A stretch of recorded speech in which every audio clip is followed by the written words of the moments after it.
E de repente eu perdi todas as minhas poupanças que tinha para dar de entrada de casa, perdi o meu dinheiro todo. Esse foi o momento da viragem que me traz até aqui hoje. E quando nós começamos a trabalhar, entramos no mercado de trabalho, muitas vezes os salários são muito difíceis de suportar os custos sequer.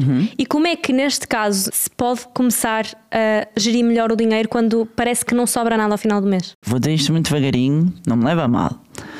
Tudo o que quero fazer não cabe no bolso. Faz sentido estar num trabalho que me dê estabilidade e que me dê um bom currículo nesta fase, ou vou já entrar naquilo que eu gosto? É um dilema. O que é que eu acho?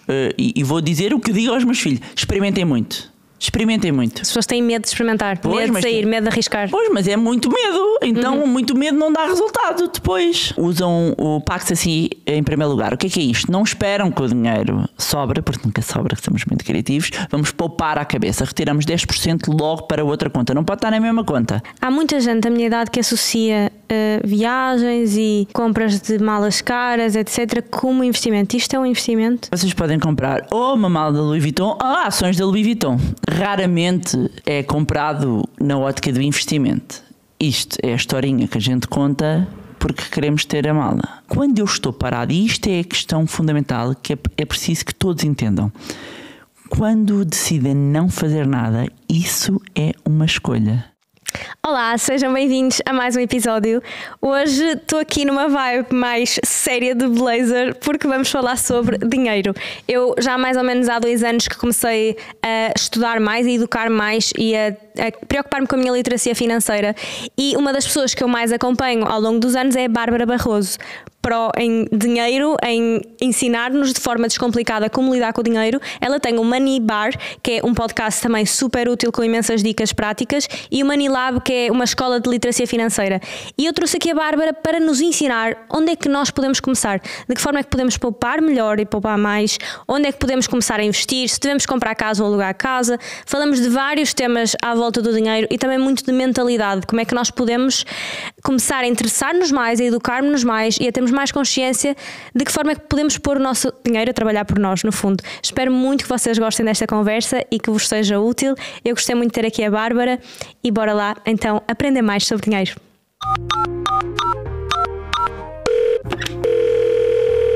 Não é fácil, eu sei, mas amiga, faz parte. Encontramos-nos domingo à hora de costume. Houve algum ponto de viragem na sua vida, ou se sempre teve uma boa relação com o dinheiro? Porque nós associamos muito aquela coisa de o dinheiro é mau, nós não queremos ser ricos. Temos muito esta mentalidade em Portugal, eu acho. Sim, temos. Ora bem, eu tenho vários momentos na minha vida. Um começa com 9 anos. Então, a minha avó, que morreu há pouco tempo,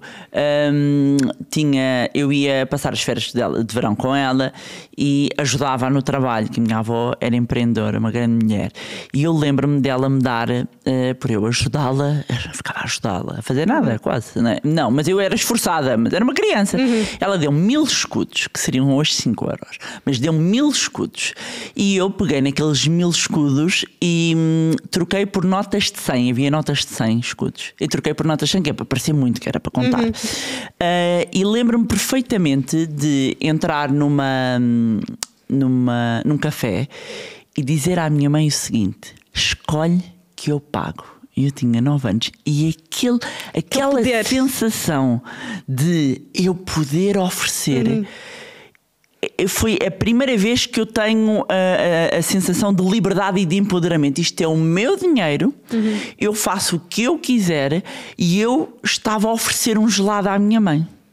E isso foi extremamente impactante, e eu, ao dia de hoje, que depois só percebo anos mais tarde, como é óbvio, não tenho essa clarividência com 9 anos, gostei da sensação de ter o meu dinheiro, percebi que quando eu tinha o meu dinheiro eu podia fazer as minhas escolhas, porque os meus pais davam-me essa liberdade e essa responsabilidade, e esse foi um momento que eu percebo, ok, eu vou gostar de ter dinheiro. Quero mais. Porque isto de ter dinheiro, eu tenho escolhas, eu tenho opções. Depois há um momento marcante também na minha vida com o divórcio dos meus pais, porque de repente há uma alteração ali na minha vida, e eu fiquei claramente com a minha mãe, mas sempre ótima relação com o meu pai, e perceber nessa altura as assimetrias que existem entre o que uma mulher ganha, um homem ganha, que é mais difícil, e eu aí percebo que enquanto mulher eu nunca iria querer depender de um homem. Atenção que a minha mãe não dependia do meu pai, não é? Mas eu percebi que quando... Esse corte abriu aqui esta questão. Imagine, quando tem 2 salários a contribuir para uma casa, é mais fácil do que ficar só um. Então houve um desequilíbrio naquele momento, e eu aí mais velha e entrar na minha adolescência, eu percebi, lá está o reforço outra vez, eu quero ter dinheiro e nunca na vida eu vou depender de ninguém. Então tudo ali eu começo a traçar, começa a ser traçado, tanto que eu começo a trabalhar, fazer trabalhos como hospedeira com 16 anos. Eu desconto para a Segurança Social, costumo dizer, desde os meus 16 anos, não é? E comecei a trabalhar muito cedo. Depois tenho um outro erro, tenho 2, que também foram muito impactantes. Muito engraçado, não tem graça nenhuma, mas é engraçado contar, que eu tinha 19 anos, 19, 20, 19, 18, por aí, 19, devia ter 19. Tinha muito pouco dinheiro na conta, não é? Tipo, quase nada. E começa aquela aflição, a minha liberdade está a ser posta em causa. E agora? Eu vou a uma caixa ATM. Vamos imaginar a seguinte situação. Eu tenho 20 euros na conta, tinha 30 euros e queria levantar 20 euros. Ia pôr os 20 euros, não pus à mão, e de repente, mentira, queria levantar 10 euros, assim que é, queria levantar 10 euros e ia pôr 10 euros, pus um 0 a mais. E o que é que acontece? Eu levantei 100. E se eu tinha 20 ou 30 euros na conta era impossível, mas saíram 100. Como é que é possível? O que é que aconteceu? Lembro perfeitamente, eu e o meu namorado, hoje meu marido, tipo, portanto tinha 19, certeza, 19 ou 20. E eu, como assim? Eu não tenho este dinheiro. E de repente vejo o papelinho e aquilo está negativo. Então o que é que acontecia? Eles podiam dar assim crédito? Era aí que eu vou. Como eu já trabalhava, eu tinha uma chamada contornado. A contornado tem uma coisa que é: nós temos um crédito associado ao ordenado até ao valor limite do ordenado. O que significa que se a pessoa ganha 1000 pode ir até 1000 negativos. E eu não sabia aquilo. Amiga, quando eu descobri aquilo, parecia que tinha ganho 1 euro milhões em vez de meu Deus, em vez de sou rica afinal sou rica. Foi o maior erro. Foram pelo menos quase 2 anos para conseguir fazer isso. A sair depois do negativo. Porque depois houve o YOLO, não é? Pois é isso. Depois de todos os meses, afinal pode ir até. Então, eu de repente estava ali a contar até os 2000. E de repente, uau! E foi um sufoco para sair, porque depois às tantas eu ganhava o ordenado e a conta ficava a 0. E depois voltava para o negativo. E não conseguia. E nunca saía do 0. Ai meu Deus, que pânico. E aquilo era. Mas depois é o quê? Ir procurar outros trabalhos para. Exatamente, procurar os trabalhos, aproveitar todo o dinheiro para equilibrar. Cortar ao máximo possível, acabar com as excentricidades, não é? De repente não vamos fazer comprinhas, não vamos comprar. Vamos à Zara todas as semanas. Não é? E de repente aquilo foi uma grande aprendizagem. Depois, mais tarde, ali aos 22, foi um momento aí eu já trabalhava a ver com a bolsa, conheci um trader, um corretor que me introduziu num conjunto de instrumentos assim mais arriscados. Aquilo no início correu bem, corria seu mal, corre sempre bem no início, e de repente eu perdi todas as minhas poupanças que tinha para dar de entrada de casa. Perdi o meu dinheiro todo, e esse foi o momento da viragem que me traz até aqui hoje. Fez aprender para querer. Claro, mas eu próprio relato isso no meu livro. Foram vários estágios quando eu me apercebo, porque basicamente aquilo tem a ver com uma ordem que eu coloco em bolsa, depois não ponho um chamado stop loss. O que é isto? É um limite de perdas. A gente põe a dizer: olha, se chegar até aqui, vendes, que é para não assumir. Só que eu, com a conversa com o meu namorado, não pus. Quando eu acordei no outro dia, eu nem estava a acreditar, porque de repente aquilo consome, é como se derretisse o dinheiro todo. Eu não queria acreditar naquilo, porque eu até tinha ganho ali uns dinheiros no início. Cá está, a pessoa acha que é o lobo de Wall Street, agora é que é. Mas então a Bárbara nunca teve aversão ao risco? Não, nunca tive propriamente aversão ao risco. Eu acho que acabei por ter sempre assim um espírito empreendedor. Rapidamente percebi que tinha que arriscar. Aliás, há uma situação curiosa que é: eu até aos meus 18 anos eu era extremamente tímida. Mas não estão a perceber o nível de timidez. Eu também. E agora estamos aqui. Meu pai pode comprovar, porque para algumas pessoas que me conhecem, sobretudo a partir da faculdade, é estranhíssimo. Não, tu, tímida, como? Não abria a boca, pessoas, não falava. E então o que é que aconteceu? Eu percebi, com 16 anos, que eu andava a perder oportunidades, ficava calada. E havia gente que até sabia menos do que eu, mas como era no parlapié, chegavam lá. Então eu acho que aí começa a minha questão da ousadia, não é? Eu já vinha a fazer trabalhos e isso tudo de... Não, eu tenho que falar, tenho que aparecer, tenho que ser ousada, não só em termos de investimento, ou seja, sempre procurei trabalhos, não tinha medo de errar. Eu preferi sempre arrepender-me daquilo que eu fiz do que aquilo que era para ter feito. Mas então desde sempre nunca teve aquela crença associada de que ser rico é ser má pessoa, porque para ter começado tão cedo a querer... Não tinha. Olhando para trás, e já fiz esse exercício várias vezes, eu nunca tive isso. Eu sempre associei, curiosamente, o ter dinheiro à possibilidade de ajudar mais pessoas, de realizar os meus sonhos. Ser instrumento para chegar mais longe. Nunca vi como algo negativo. Curiosamente nunca tive essa visão. Mas sei que, e hoje como especialista na área, que é uma visão muito comum. Não é? Que é uma visão muito comum de... o dinheiro só vai atrair inveja, vai atrair coisas negativas, não se fala, o dinheiro é tabu. Porquê que não se fala de dinheiro em Portugal?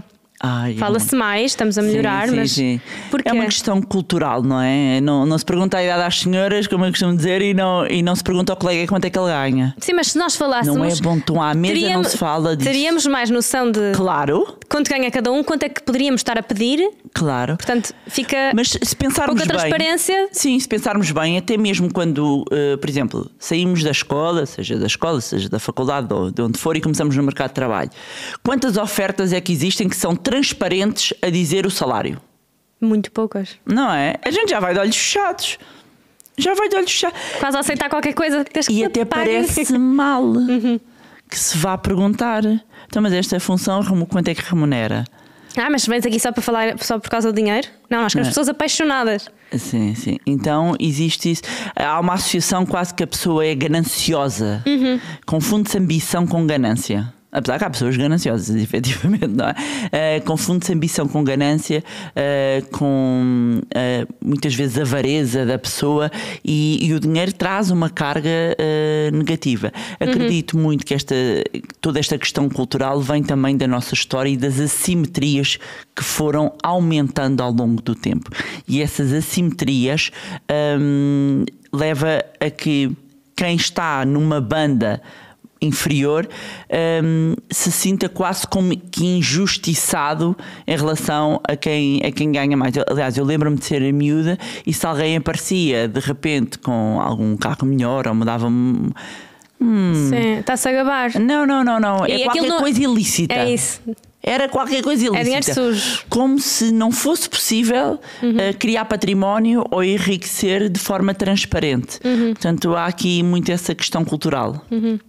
Olha, Bárbara, e entrando aqui na parte de que estávamos a falar de sair da faculdade, tenho 27 anos, portanto tenho muitas amigas também na casa dos 20, e quando nós começamos a trabalhar, entramos no mercado de trabalho, muitas vezes os salários são muito difíceis de suportar os custos sequer. E como é que neste caso, nesta altura, nesta fase de jovem adultos, se pode começar a gerir melhor o dinheiro quando parece que não sobra nada ao final do mês? Sim, hoje em dia há mesmo um desafio para a nova geração. A geração Z tem um desafio acrescido em relação às outras gerações, apesar que o início de vida sempre foi desafiante para todos, mas mais ainda hoje, porque o aumento de custo de vida foi superior ao aumento salarial. E as coisas estão muito mais caras, os salários não acompanham, aumenta este gap, este fosso, não é? Mas muitas vezes, olhando aqui até para como é que eu faria se tivesse hoje 20 anos, e eu olho e não faria tão diferente daquilo que fiz quando tinha 20 anos, em que chegou uma altura na vida em que eu comprava almôndegas e dividia-as em packs de 2 ou 3 em vez de comer 4, e punha mais massa porque não havia dinheiro, e eu tinha dinheiro para pôr gasolina para vir a Lisboa e não tinha dinheiro para voltar, portanto o dinheiro era curto. Eu passei por essa situação, portanto eu sei. Mas se calhar no início dos 20, não estamos a falar com 27, 28 anos, ou estamos? Com 27, 28 anos. É uma altura em que já não estamos em casa dos pais, já temos nos sustentar. Não, que eu casei muito nova, eu casei-me com 24 anos, Okay. Portanto já estava, eu fui viver sozinha com 21 anos, e mesmo assim fui viver sozinha porque queria, e eu vou dizer que o meu salário não chegava para a renda, a minha renda era superior ao meu salário. É factual, eu tenho provas, posso mostrar. Como é que eu fazia? Outras coisas fora. Eu sempre tive mais com um trabalho. Por isso é que eu digo não iria fazer muito diferente. Porque basicamente eu lembro-me que a minha renda eram 550 euros por um T1. Repara, não está, não é? Hoje há mais, mas por um T1 é diferente, é diferente, sim. Eu mudei-me de casa recentemente no Porto e T1s menos de 900, não há? 275 era que eu ganhava em estágio. A conta não fecha, como dizem os brasileiros. Isso é full time? Sim. Nem eram 9, nem eram 8 horas. Eu passava lá 10. Sou de uma geração que se passava muitas horas, 10, 12 horas. Amava profundamente o que eu fazia. Mas era o meu valor do estágio, 275 euros. A minha renda. Mas depois, como é que sobrava tempo depois para fazer isso? Não tinha vida social então? A minha renda eram 550 euros. A conta não fecha, só que eu sempre depois arranjava freelancers para fazer. Eu tive 5 anos sem tirar férias. Eu tirava férias para ir trabalhar. E sempre foi. Mas é preciso ser assim? Foi o que eu tive que arranjar. Foram escolhas. Eu podia não ter saído de casa da minha mãe, foi uma opção. A minha mãe não me expulsou de casa, fui eu que quis sair. Eu queria ter muito a minha liberdade, e a única forma que eu tinha era, então tinha que ganhar mais dinheiro. Mas não, porque não daria para poupar mais, porque também se não se dava para a renda, não é? Porque normalmente a primeira dica é logo, é poupar mais. Sim, mas por exemplo, eu percebi rapidamente que os meus freelancers eu conseguia fazer mais dinheiro do que, claro, tinha que o fazer, mas sempre fiz mais dinheiro. Por exemplo, de repente, e eu escrevia para vários sítios, fiz várias coisas, tudo o que posso imaginar. Mas temos todos de ser empreendedores nesse sentido, para conseguir. A questão é, eu acredito que não somos todos empreendedores, mas todos podemos empreender, até podemos empreender nas organizações. O que eu percebi rapidamente é que quando não cabe no bolso, a gente tem que ajustar o bolso. O que é que isto significava? Eu não jantava fora, eu partia para o café. Era o que dava. Era a minha realidade e eu queria estar com os meus amigos. Dormia muito pouco nessa altura. Ainda não há almoços grátis, não é? A gente tinha que ir roubar tempo a algum lado. Portanto, eu trabalhava, entrava às 9, nunca chegava a casa menos das 8. Nunca. E depois durante a noite, portanto ali das 8, também tinha filhos, não é? Sim, mas se calhar também foi por isso que depois chegou a 2 burnouts. Não é aqui. Não. Eu tenho filhos. Não, nem é pouco mais ou menos. Já tinha filhos. Não é aqui. Mas era a única forma que eu tinha de fazer. E o meu foco era eu conseguir. Também fiz muitas formações porque eu entendi que se eu tivesse mais formação eu poderia conseguir valorizar. Eu estava a trabalhar num sítio que eu gostava, mas também consegui subir rapidamente o salário porque foi reconhecido esse meu trabalho. Foi tudo na base. Mas então a Bárbara acredita que quem não faz esse esforço fora de trabalho, que é falta de ambição? Eu acho, repara, não acho que isto seja saudável. Atenção, não é? Às tantas a pessoa ter 4 trabalhos não é propriamente uma coisa. Só que eu acho que a minha geração está muito mais de eu também tenho de viver a vida, eu também tenho de estar bem. Eu sinto isso. Eu acho que nós estamos muito assim. E eu já pensei isto, porque depois eu tenho os meus filhos, eu tenho filhos adolescentes, e eu procuro mostrar realidades diferentes das deles, porque eles são muito privilegiados.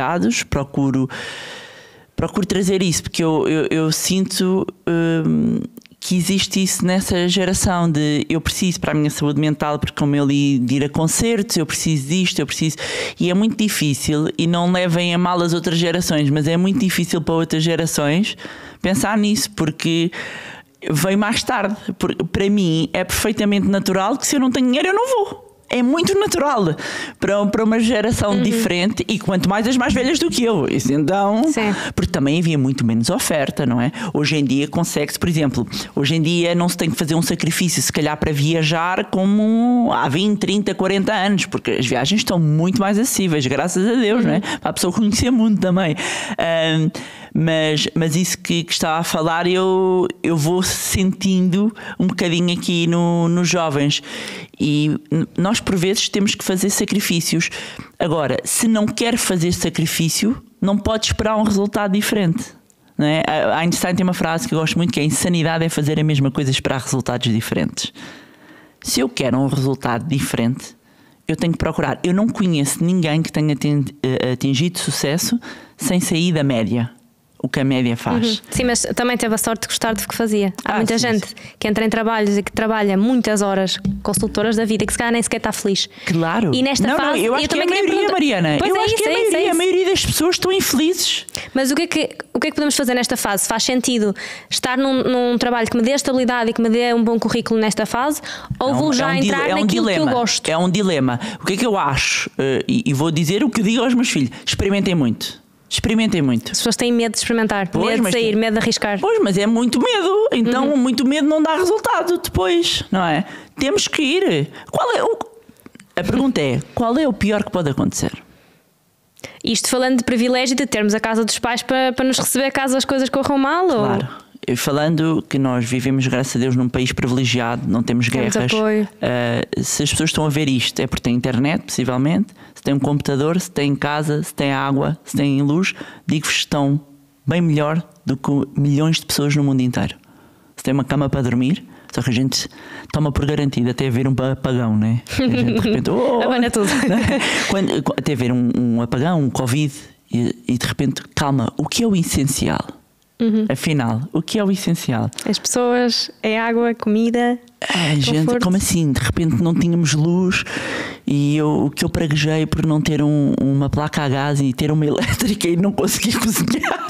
E de repente está. E não ter um rádio para ouvir, para perceber. Eu tinha um rádio, graças a Deus, a minha mãe, que os meus filhos diziam: avó, o que é que tu estás a fazer? Para que é que a gente precisa de um rádio? Eu disse: neste momento, amanhã vão ligar à avó e dizer: querida avó, obrigada pelo radinho ridículo de boomer que a gente insultou a avó, porque estamos aqui a ouvir graças à avó. Mas sim, mas existe essa diferença entre gerações, mas o que eu posso dizer é: experimentem. Qual é que é o pior que pode acontecer? O que é o pior que pode acontecer? Não é? É conseguir voltar à casa dos pais, ter que dividir casa com um amigo. Vezes, Bárbara, muitas vezes é gerir expectativas que as pessoas criam, família, de eu tirei este curso e agora tenho de continuar às por aqui. Vezes é que se quer.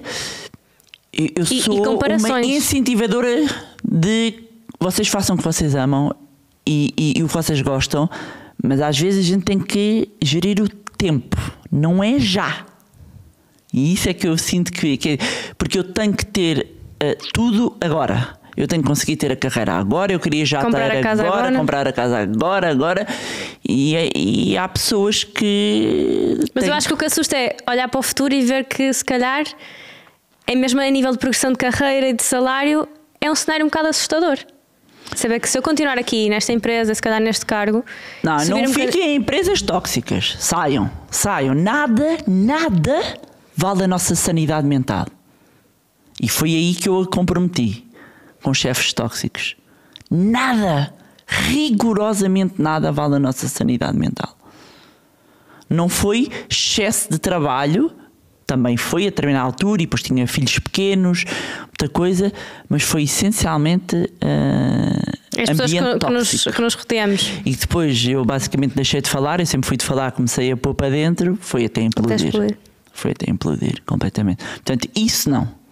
Amigos, vão para qualquer coisa. Há empregos que a gente pode não gostar, mas pelo menos não tem lá um manamaná a chatear-nos a cabeça e a fazer-nos bullying. Não, ninguém merece trabalho nenhum. Vocês vão trocar um grande salário por um ambiente tóxico. Vão gastar tudo em terapia e no psicólogo. Esqueçam. É isso, vou ficar neste emprego porque ganho melhor e depois pago as minhas férias e nas férias vou resolver o trauma todo que foi criado ao longo do ano. Tinha 20 para 21 anos, um emprego espetacular, acho que nunca contei isto.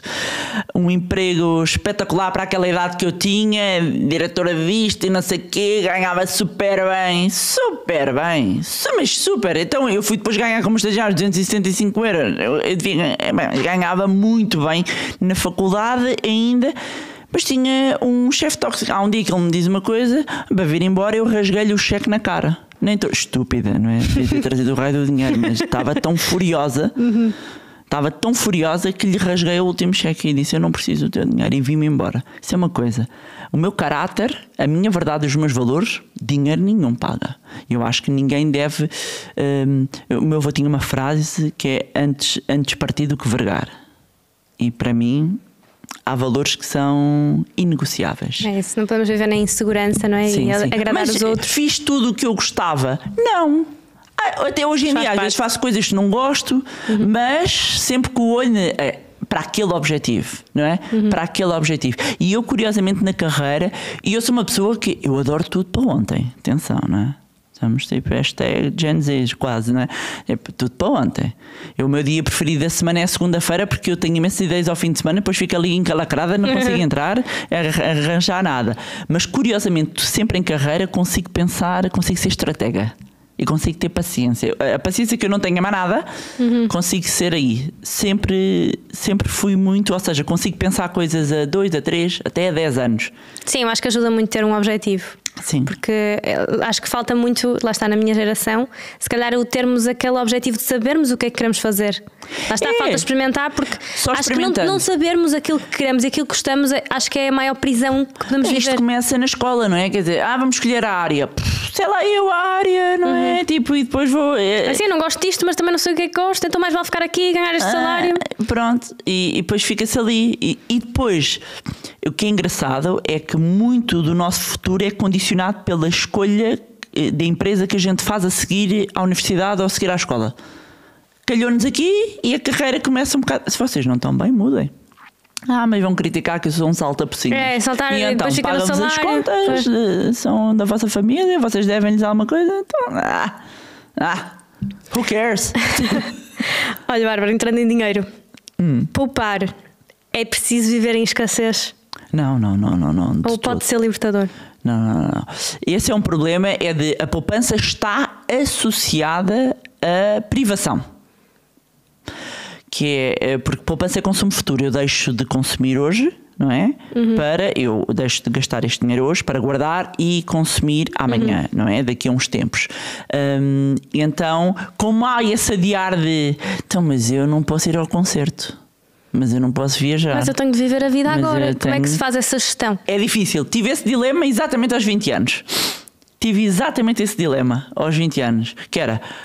E eu, atenção que eu já estava a trabalhar relacionado com esta área. E eu percebia assim, portanto eu entrevistava e falava com muitos milionários e pessoas isto, não é? E a pessoa ali nos seus 20, não é? Agarrada ali quase ao seu papo seco, não é? Ao seu pão seco, à sua única almôndega que havia lá dentro. Assim, pois, mas eu quero fazer. E dizem-me, eu estou a aprender, poupa, para um dia tens a reforma, amigo. E depois também me passou pela cabeça, sei lá, eu se chegar à reforma, acho que não passou. Claro que passou isso, não é? Como é que eu faço esse equilíbrio? É tendo mini metas. Tenho uma meta e tenho mini metas. E eu acho que isso ajuda muito. Uma coisa é eu ter uma meta muito grande, eu quero para a casa, quero isto, quero aquilo, quero aquilo outro. Outra coisa é eu ter pequenos objetivos e de repente sermos criativos também relativamente a certas coisas. Eu comecei a ser muito criativa, a descobrir formas de não gastar dinheiro e eu estava numa altura, eu com 20 anos, em que estavam a surgir coisas que hoje em dia são muito mais fáceis, trocas de casa, ficar em casa dos amigos, partilha, isto ainda era muito insípido. Eu lembro-me de escrever com 20 anos ainda sobre o surf couching, portanto, que a gente viajava, ficava no sofá dos outros, aquilo, eu só dizia, vai que eu fico num psicopata, vou viajar e fico, sei lá. Sim, ainda existe, ainda está em altas. Pois, mas hoje em dia até há plataformas com feedback. É muito mais no início eu achava que eram todos psycho, não é? Claro. Não me apetecia ir viajar para esses sítios, mas em vez de fazer uma viagem na altura da época alta, faço noutra época, dividir, ficar em casa com os amigos, começava a ser clever, que é como é que eu tenho a vida. Todos os amigos tinham casas de férias, tipo amigos, estou a bater à porta, vou chegar, não é? Tipo, eu não tinha casa de férias, tinha amigos que tinham casas de férias, eu digo, faço pasta de atum, amigos, eu faço uma ótima pasta de atum e apareço aí. Então perceber que é como é que eu posso usufruir as coisas sem gastar o meu capital, porque o meu capital, o meu dinheiro tem aqui um objetivo, eu quero ter uma entrada. Mas então nós temos de definir uma meta mensal de... Sim, nós temos de definir objetivos. Uma porcentagem. Sim, e definir qual é que é um grande objetivo que tenhamos e depois pequenos objetivos. E depois poupar para esses efeitos. O que é que eu vejo? Por exemplo, há pouco tempo até estava a falar com uma rapariga, e ela tem 24, 25 anos, e eu estava a analisar as finanças dela e disse assim, vou dizer isto muito devagarinho, não me leva a mal. Tudo o que quero fazer não cabe no bolso. Não está a dar para ir de férias, não está a dar para comprar a casa XPTO, não está a dar para comprar depois o terreno para as férias, não está a dar. Não chega. Então só há duas formas que nós temos de fazer, que é uma que é que as pessoas pensam vou cortar, a outra é temos que ganhar mais dinheiro. Então o que é a poupança? É o que sobra entre as receitas e as despesas. Temos três formas de o fazer. Ou baixamos as despesas, aumentamos as receitas, ou combinamos as duas. Eu percebi isto muito rapidamente. E percebi que o diferencial, por causa da questão da escassez, era se eu ganhar mais dinheiro, eu não tenho que comer latas de atum. O problema é que eu não tenho dinheiro. Então eu vou trabalhar mais. E hoje em dia já existem até muito mais opções do que existia na minha altura. E depois cada pessoa tem a sua área. E muitas vezes eu até faço este exercício e chegava a fazer, eu cheguei a dar aulas na faculdade e fazia isto muitas vezes que é, digam-me coisas que vocês gostavam de fazer e eu vou-vos dar soluções do que é que eu faria na vossa área para ganhar mais dinheiro. Como é que eu vou fazer para ganhar mais dinheiro? Só que nós, assim como não se ensina educação financeira nas escolas, não há um desenvolvimento deste espírito empreendedor. Não temos muito espírito de poupança, isso temos. Exatamente, Mariana, mas vamos pensar, por exemplo, nos americanos têm coisas ótimas, têm coisas péssimas, mas uma coisa, e mesmo eu fazendo com os meus filhos, e fiz isto também, eu dei aulas desde os pequeninos até à universidade, desde a 4ª classe até à universidade, e lembro de organizar a bancada da limonada, que é uma coisa extremamente comum. No Brasil, fazer os brigadeiros é uma renda extra. E introduzir estes conceitos nas crianças, introduzir nos jovens, ter um empregozinho de verão. Eu lembro na altura havia um que hoje em dia ganham dinheiro, no meu tempo até não ganhava, que eu ia para a praia apanhar beatas e coisas, eu não sei o que eu queria. Sim, é voluntário agora. Claro, eu queria também ver os babes, não é? O que é que se estava a passar, mas sempre, desde aqueles 9 anos que eu percebi, calma, eu quero ter o meu dinheiro. Porque se eu quero ter as coisas e se eu não tenho o meu dinheiro, então alguém tem que pagar por mim, não é? Não é fácil, eu sei. E vamos fazer uma pausa no episódio de hoje para vos falar do patrocinador, que hoje é um patrocinador diferente. Vamos falar da La Redoute, que foi a marca que apoiou a construção deste cenário. Vocês sabem que quando eu passei de minha casa para um estúdio, eu queria manter a mesma vibe, cozy, acolhedora, quase como se estivéssemos aqui a ter conversas de amigos em sofá. E quando as pessoas entram aqui, os convidados, e veem o cenário, sentem logo uma vibe de como se estivessem em casa. E era mesmo essa energia que eu queria passar para o podcast. Portanto, eu inicialmente fiz um moodboard daquilo que eu queria e depois todas as peças-chave eu escolhi na La Redoute, desde estas poltronas, a mesinha aqui do centro onde temos as canecas, as cortinas, os tapetes, todos estes elementos-chave são na La Redoute. Portanto, fica aqui como agradecimento à marca por apoiar a construir este cenário que eu adoro e também como sugestão, se vocês tiverem fase de mudança de casa, precisarem de inspirações, tem coisas mesmo muito giras e acho que vão gostar, portanto vou deixar também o link na descrição para irem ver se tiverem interesse. Amiga, faz parte. Mas sabe uma coisa que eu acho que estamos na fase de latas de atum, não temos muito dinheiro, começamos a ganhar mais, é diretamente proporcional ao que gastamos. Como é que nós conseguimos ter consciência de que isto não acontece? Mas acontece, porque de repente estamos a ganhar mais, agora já quero o desconforto, em vez de andar de transporte, já ando de Uber para todo lado. Em vez de cozinhar, já encomendo Glovo para casa. Esse é o erro clássico, Mariana. Mas não é só na vossa geração, é em todos. Pois. Eu tenho como é que sai disto? Um upgrade com mudança de mindset, de mentalidade. Porque o ideal, e mesmo, olha, há pouco tempo reformou-se um dos homens mais ricos do mundo, o Warren Buffett, que que é o CEO de uma empresa que gera participações, e reformou-se agora. E sempre teve um conjunto de ensinamentos. Bem, sei que é uma geração diferente. Vive na mesma casa há não sei quantos anos, tem atenção, estamos a falar de uns homens mais ricos do mundo. Sim, sim, sim. Com bilhões de euros, de dólares, que vai ao McDonald's comer bebe a sua Coca-Colinha, tem o mesmo carro há não sei quantos anos. Eu sei que isto, mas é o senhor velhinho. É um extremo. Pronto. Mas sempre passou a ideia de viver pelo menos 2 graus abaixo. Ok. 2 patamares abaixo. Engraçado, nunca tinha ouvido esse conceito. Não é? Vivermos sempre ali 2 patamares abaixo. Porque a gente normalmente o gravíssimo é quando passamos. Não, acima não vive. Que também acontece. Eu acho que vive se calhar um abaixo. Posso tentar um bocadinho mais. E é que temos essa folga. E a questão é que ao longo da vida, da carreira, nós vamos aumentando. Claro que também aumentam os preços por conta da inflação, mas também vamos aumentando o padrão. Que eu agora já não ganho para isto. Agora já posso ter mais conforto. Claro. Então, só que a questão é que saltamos muito rapidamente. Esse é o problema. Podemos saltar, mas não como o degrau todo. Portanto, se eu subir um degrau, sobrou meio. Se eu subir 2 graus, se eu conseguisse também só subir meio, boa. Controlar o Uber Eats, que eu sei que é um flagelo, não é? As aplicações também pagas, que às vezes nem temos noção e está ali o dinheiro a sair. É verdade. Ou seja, se calhar até passa por falta de controle. Exatamente, e aí chegou a um ponto que é o que eu chamo a poupança escondida. Há um conjunto de poupança escondida que nós dizemos, mas isso é a Bárbara que ganha muito. Acabei de dizer, já tive a contar arroz, já fiquei, ia de carro, não vinha, been there, done that. Não é?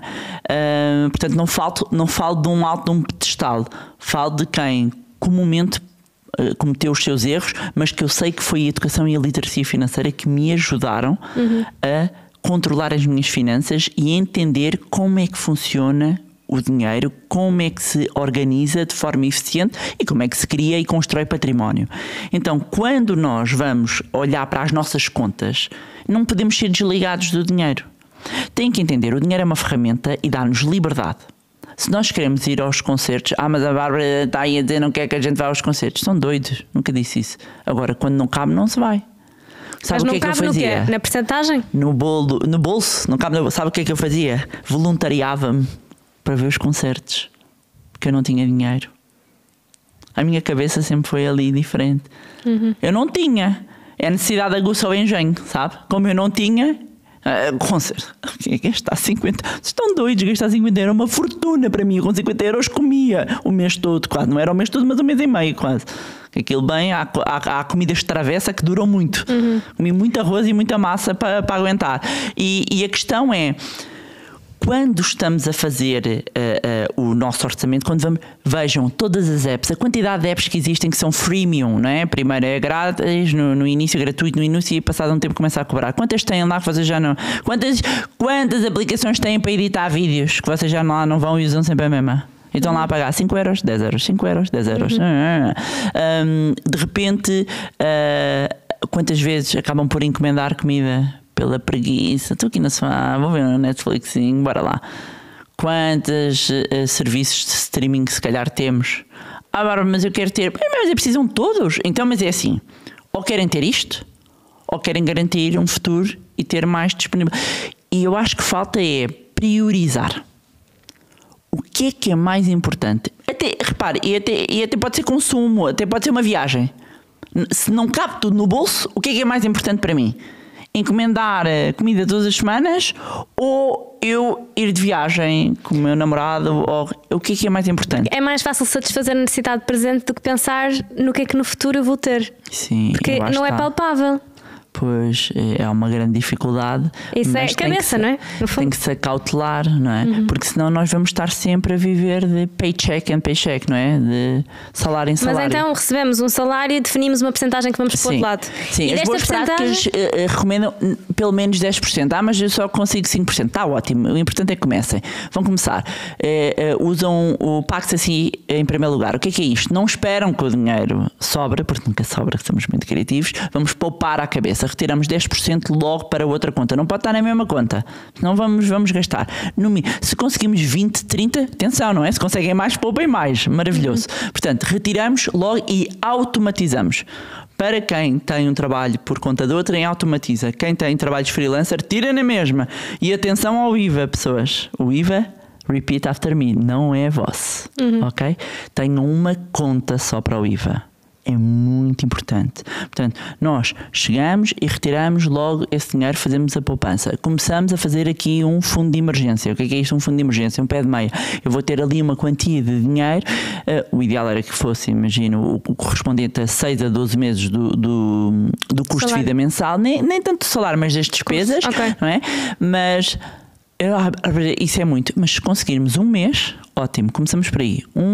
Para ver se temos entre 1 a 3 meses. O que é que isto significa? Que amanhã acontece uma coisa qualquer, eu posso ir àquele fundo de emergência. Não é estar a gastar o fundo de emergência para coisas que efetivamente não são uma emergência, mas que são um balão, de repente, ali de oxigênio e que permite que qualquer eventualidade, eu não vou recorrer a um cartão de crédito, eu não vou ter que estar a pedir dinheiro, eu não vou ter que estar a cortar noutras áreas. Sim, é uma segurança, mas então antes de começar sequer a pensar em investir, primeiro garantir um fundo de emergência. Sim, e para mim no mínimo tem que estar lá 3 meses antes de pensar em investir. Este fundo de emergência tem que estar em quê? Em produtos e instrumentos que tenham baixo risco, idealmente capital garantido e elevada liquidez. O que é elevada liquidez? Eu ter rápido acesso ao dinheiro em 2, 3 dias. Tem que ser muito rápido, porque se há uma emergência eu preciso de ir buscar lá o dinheiro. Só depois é que eu vou começar a pensar em investir para longo prazo. E a maravilha dos jovens é que vocês com pouco conseguem fazer muito. Porquê? Porque têm o chamado juros compostos, que vão vos ajudar, o efeito de capitalização, que faz o efeito bola de neve positivo nos juros, e que vocês com 120, 130, 150 euros por mês, 100 euros por mês, o que seja, todos os meses, investindo todos os meses, isto vai ter um efeito enorme ao final dos anos. Ou seja, eu sei que a reforma é uma coisa, quer dizer, a pessoa ainda agora está a começar a pensar na vida, está a pensar na reforma, mas os dados são muito assustadores. E os jovens efetivamente têm que acautelar o seu futuro, têm que acautelar, e quanto mais tarde começarem, mais dinheiro vai ser preciso. E se já não está fácil hoje, não vai ficar mais fácil lá à frente. Muitas vezes eu sinto que há pessoas que dizem muito: eu não consigo investir no que não conheço e eu não conheço nada, então o que é que eu vou fazer? Porque, em primeiro lugar, também explicar porque é que nós não devemos ter dinheiro parado. Então, há um agente corrosivo da poupança que se chama inflação. O que é isto de inflação? A inflação é, em termos de conceito, a subida generalizada de preços e bens e serviços num determinado período. Pronto, este jargão todo em termos práticos. Vamos imaginar que, como eu explico na faculdade, vamos ao supermercado, eu ponho umas compras no carrinho, de repente as compras custaram 100 euros. 6 meses depois eu volto ao mesmo supermercado, os mesmos produtos, as mesmas marcas, tudo igual. De repente vou passar o carrinho e tenho ali uma conta a dizer 102 euros, que seja, 102 euros. E nós, como tínhamos ancorado aquele valor, só tínhamos levado 100 euros. Então temos duas hipóteses. Ou levamos menos? Ou retiramos coisas do carrinho, ou alguém nos arranja 2 euros, não é? Se ninguém nos arranjar 2 euros, porque acreditem que no supermercado ninguém vos vai deixar passar, às vezes nem 2 cêntimos, quanto mais 2 euros, tem que retirar. E isto é o que significa que, com o mesmo dinheiro, eu compro menos coisas. E quando eu estou parado, e isto é a questão fundamental, que é preciso que todos entendam. Quando decidem não fazer nada, isso é uma escolha. Mas eu como não sei o que fazer, não faço nada. Essa não decisão é uma escolha. E quando nós pensamos que eu não fazer nada implica o meu dinheiro desvalorizar ao longo do tempo, e aquele dinheiro que eu tenho ali parado, 100 euros, 1000 euros, 10 mil euros que eu tenho parados para dar de entrada de uma casa, daqui a uns anos já não vai ser suficiente. Então a única forma que eu tenho de conseguir fazer crescer o meu património é investir. E investir com valores acima da inflação para ter um ganho real. Porque senão se pensarmos, se calhar há uns anos, que eu ainda no outro dia fazia esse exercício com os meus filhos para ver que gelados é que ainda existiam abaixo de €1. E eles já estavam a dizer que praticamente nenhum. E eu disse, como assim? Já não há gelados abaixo de €1?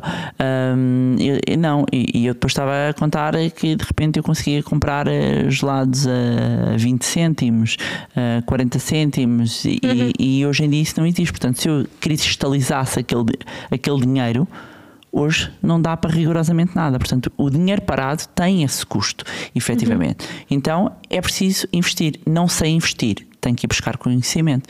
Mas é isso, nós não aprendemos absolutamente nada na escola. Nada. E Bárbara, muitas vezes associamos o investimento. Eu, quando comecei há uns anos a tentar aprender um bocadinho mais sobre isto, associava muito o investimento são homens, senhores de fato, que percebem daquilo que estão a fazer de bolsa e não sei o quê. Eu não caibo ali. Pois. E o que é que eu posso fazer pode hoje? ser uma senhora de blazer cor-de-rosa já é mais apelativo. Sim, mas existe, não é? Aliás, toda a minha carreira e eu passei, é um mundo muito masculino, efetivamente, muito sério, muito cinzento. Eu costumo andar no meio, vou a Davos, ao World Economic Forum, vou a Wall Street, e eu sou conhecida porque eu pareço um ponto de cor lá, e vou muitas vezes até com os meus blazers coloridos, que aquilo quase vira provocador, porque realmente é tudo muito cinzento, mas esta construção que acabou de descrever acaba por existir, e é por isso que quando resolvi criar o Money Lab, quando resolvi criar o podcast Money Bar, foi exatamente isso, falar de dinheiro de forma descontraída e descomplicada, como se fosse beber um copo com os amigos ao bar, não é? E o objetivo é esse, porque às tantas eu percebi que todo este conhecimento estava guardado numa redoma, numa elite financeira que não partilhava com as pessoas, e que havia essa assimetria de informação, e quem tinha acesso a essa informação conseguia criar património. E eu percebi rapidamente, jovem, que afinal não é só para ricos. Afinal, sim, associamos muito a só quando eu tiver muito dinheiro é que eu posso começar a investir. Agora sobra pouco, o que é que eu vou fazer? Mais vale guardar? Exatamente, e eu percebi que não. E esta tentativa até pelo Money Lab, pelo Money Bar, de disseminar não deixem o vosso dinheiro parado. Pode-se fazer qualquer coisa, e melhor, deve-se fazer qualquer coisa, mas procurar conhecimento. Então o primeiro passo é a educação. A educação, exatamente. O primeiro passo é a educação. Onde? E procurar. Nós no Money Lab, exatamente. No Money Lab o Money Bar é o podcast, o Money Lab é uma escola de educação e literacia financeira, o podcast é gratuito, temos vários conteúdos também nas nossas redes sociais, e depois, para quem quer organizar de uma forma mais estruturada, também temos formações certificadas que podem descontar no IRS. Tem eventos que eu também vou. Eventos também, fazemos eventos, vamos ter aqui o Money Lab Summit, o maior evento de literacia financeira da Europa, onde vamos exatamente trazer para um dia inteiro, imagino, para quem quer uma coisa concentrada num dia inteiro, vários assuntos a serem tratados, e sempre de uma forma disruptiva e divertida. Nós acreditamos que a educação financeira não tem de ser aborrecida, e quanto mais pessoas começarem-se a interessar e a retirar o peso emocional de eu às vezes também já cheguei a refletir, porque muitas vezes o dinheiro também está associado são números, a matemática sabemos que não é adorada por muitas pessoas. Sim, é só para pessoas inteligentes e que eram boas a matemática. Infelizmente, não é? E então acaba por haver aqui toda uma carga relativamente aos temas financeiros que afasta as pessoas. Eu não percebo nada. É tanta coisa, e depois ETFs e ações. É muita coisa. E por isso é que nós temos também formação exatamente estruturada para do zero qualquer pessoa ter essa possibilidade. E os nossos eventos também estão abertos a todo o tipo de pessoas, ou seja, independentemente da idade, independentemente do estado e do estágio em que estejam, independentemente do dinheiro que tenham. E se eu tiver 100 euros por mês? O que é que eu posso, por onde é que eu posso começar? Pode fazer tanta coisa. Então pode investir em ações, pode investir em fundos de investimento, pode investir em PPRs, pode investir em ETFs. Portanto, isso é um mito urbano. É um mito urbano achar que... de muito para... Não, nem pensar. Mas o que é que a Bárbara fazia? Hoje em dia tinha 27 anos e 100 euros por mês para pôr de lado. Então, exatamente aquilo que eu fiz, que eu faço e que eu recomendo a toda a gente fazer. Primeiro, Garantimos ali o nosso fundo de emergência, fundamental.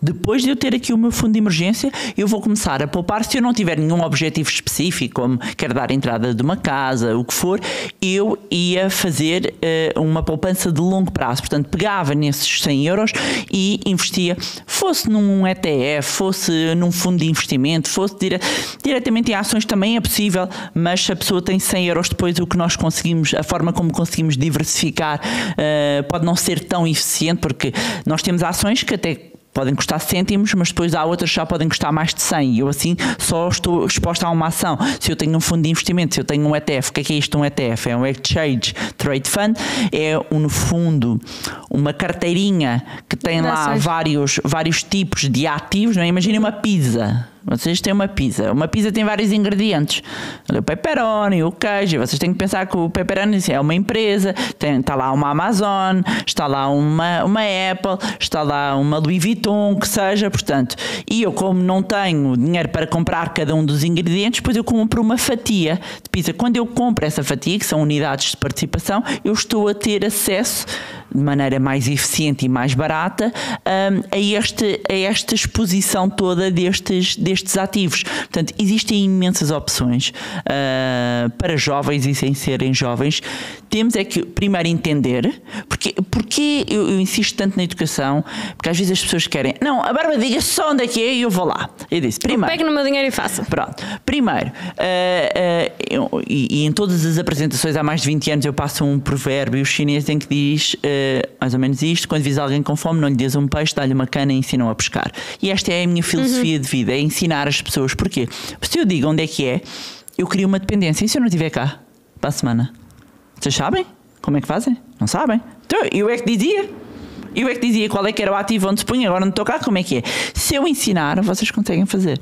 E esse é o princípio. E é o princípio de quando eu vou ao banco, quando eu vou à corretora, quando eu vou à seguradora, aquilo que eles me vão propor, porque vão continuar a propor, eu vou ser capaz de fazer as perguntas certas e entender se aquilo faz sentido para mim. Portanto, isto é empoderar.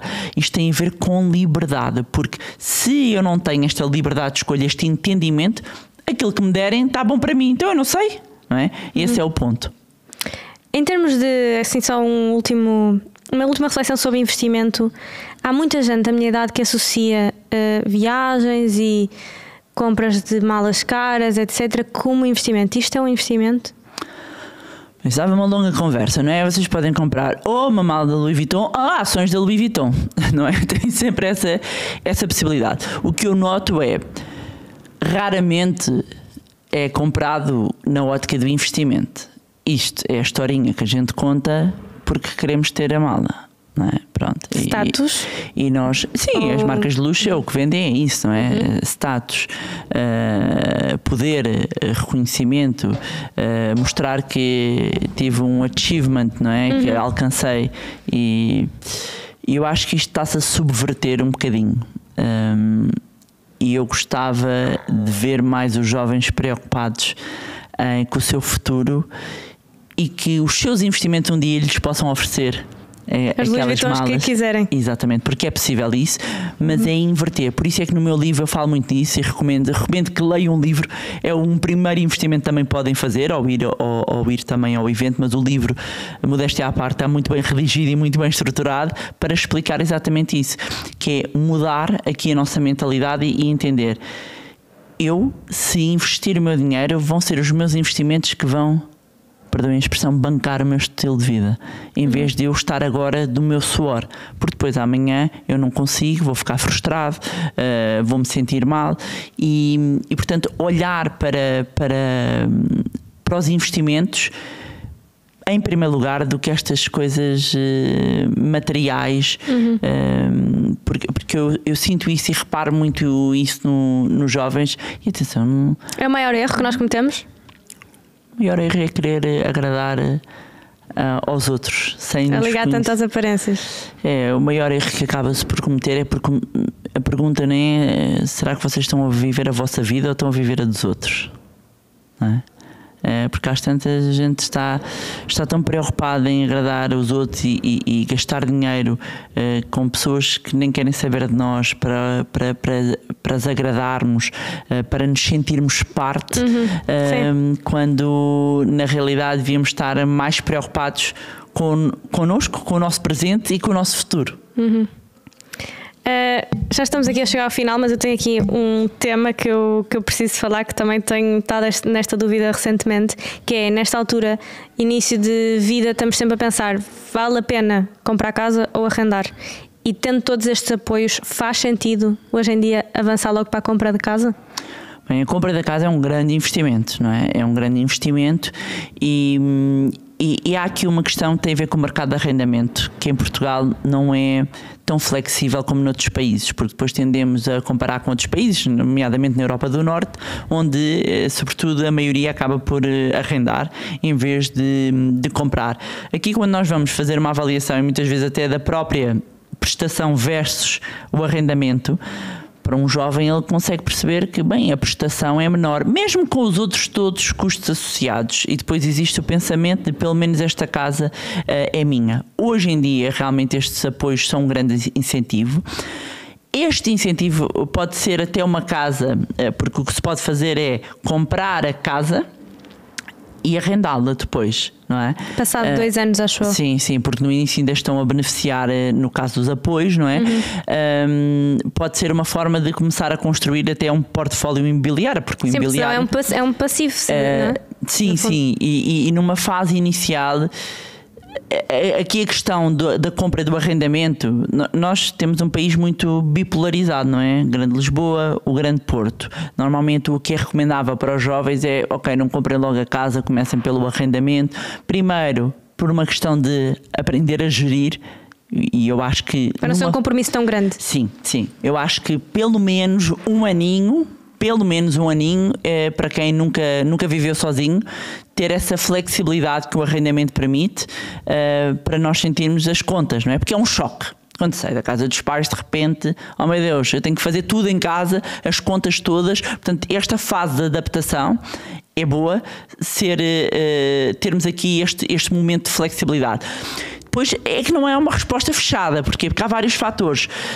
O facto de eu poder querer mudar por isso é que eu estava a dizer, a questão de Portugal é muito particular, porque os empregos acabam por estar centrados num sítio, mas a flexibilidade que eu tenho se tiver uma casa arrendada e se de repente mudar de cidade é completamente diferente se eu tiver comprado uma casa, não é? Mesmo que depois possa vir a arrendar, isso também é uma possibilidade. Sim. E depois é assim, numa fase inicial nós nunca vamos conseguir comprar aquela casa dos sonhos, não é? Por uma questão, é uma casa de transição, sim. Não é? É sempre aqui uma casa temporária, que acaba por ser temporária. Portanto, é fazer essa avaliação de o investimento que eu tenho agora disponível e também os preços que existem na zona onde eu quero viver, não é?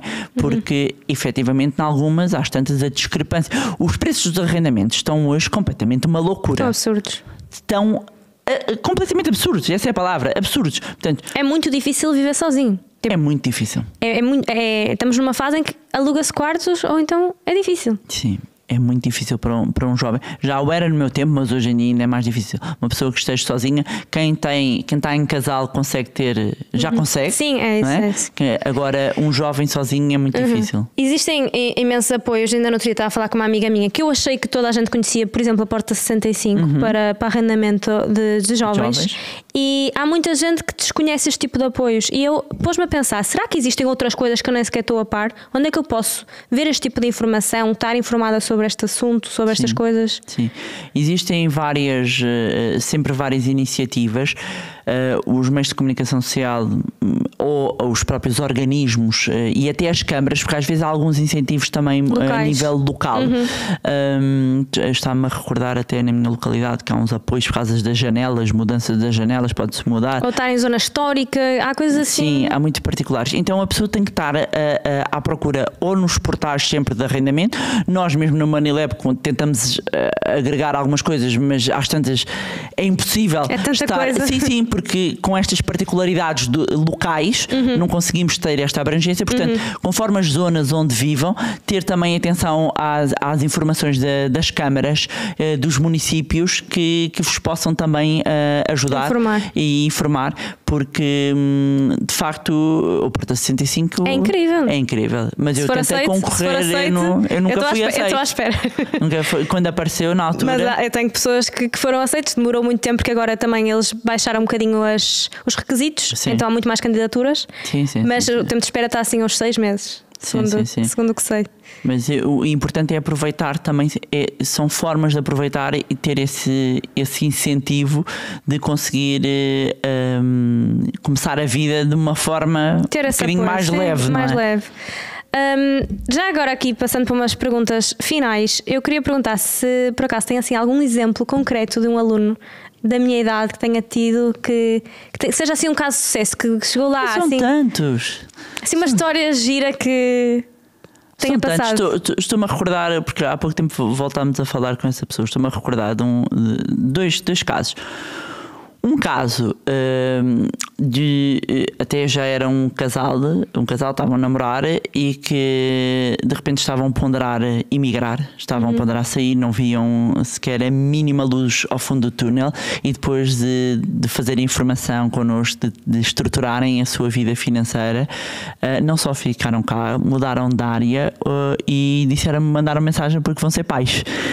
E era algo que eles tinham completamente fora do radar e pensavam em emigrar porque nunca vamos conseguir sê-lo aqui.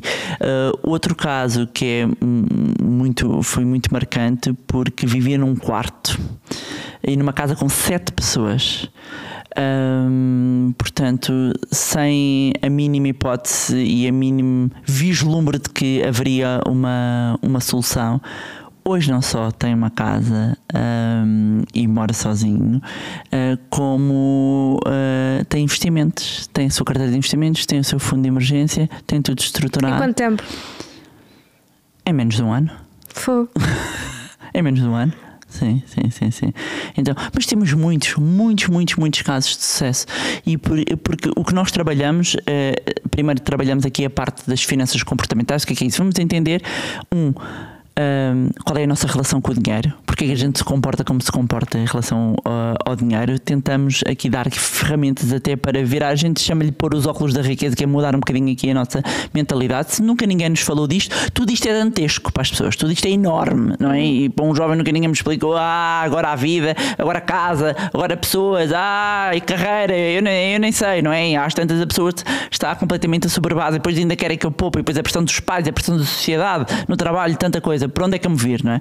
Então nós sentimos que este primeiro módulo, que eu muitas vezes até digo que é dos mais relevantes, tem muito impacto. Depois vamos olhar para a nossa vida financeira e vamos encontrar as tais poupanças escondidas. Portanto, vamos arrumar a casa. O que é que eu consigo ser mais eficiente? E existem muitas coisas que nós podemos fazer. Depois trabalhamos aqui uma parte também de como é que nós fazemos para ganhar mais? Porque numa fase inicial em que a vida ativa, que é da força do nosso trabalho, que vêm as primeiras poupanças, não é? O primeiro dinheiro para nós multiplicarmos, trabalhamos também essa parte e depois vamos começar a definir uma estratégia para então começar a investir e começar a investir. E é muito interessante perceber que efetivamente quando se faz esta jornada, essa estruturação, os resultados aparecem. Foi um ano chocante. Mas muito menos. Há pessoas. Eu estava-me a recordar também de uma, e nós depois até partilhámos, que ela dizia: hoje em dia até me sobra dinheiro. Não me sobra. Hoje em dia. E a minha preocupação, eu também tenho uma post no meu Instagram, dizia: eu queria era viajar e nunca viajei tanto, nunca poupei tanto, nunca ganhei tanto. E eu, afinal é possível as 3 coisas. Sim. Com método, não é tipo, não cai do céu, não é? Com método, com organização, com um passo a passo de como fazer esta implementação. Que muitas vezes eu sei que isso parece magia. Não é magia, tem uma metodologia e tem um caminho que é necessário fazer-se.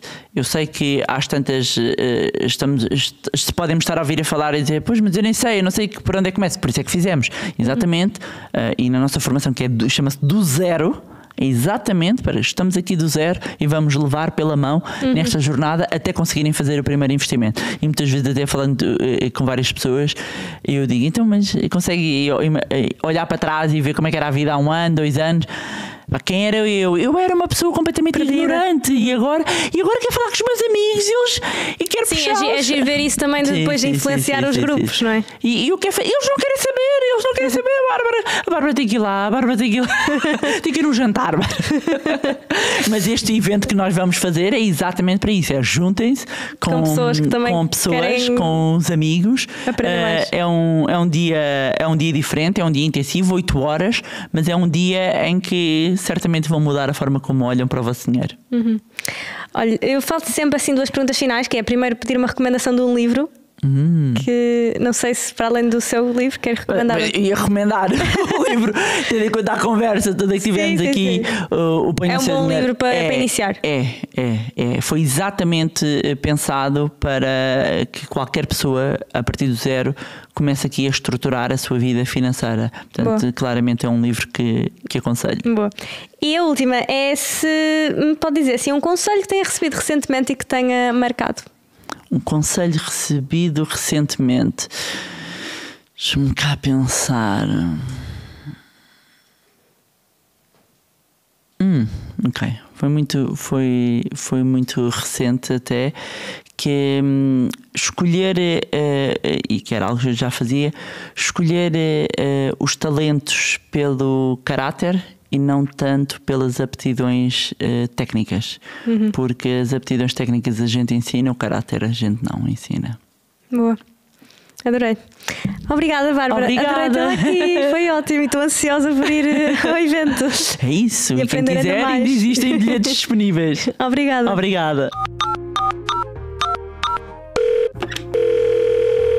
Não é fácil, eu sei, mas, amiga, faz parte. Encontramos-nos domingo à hora de costume.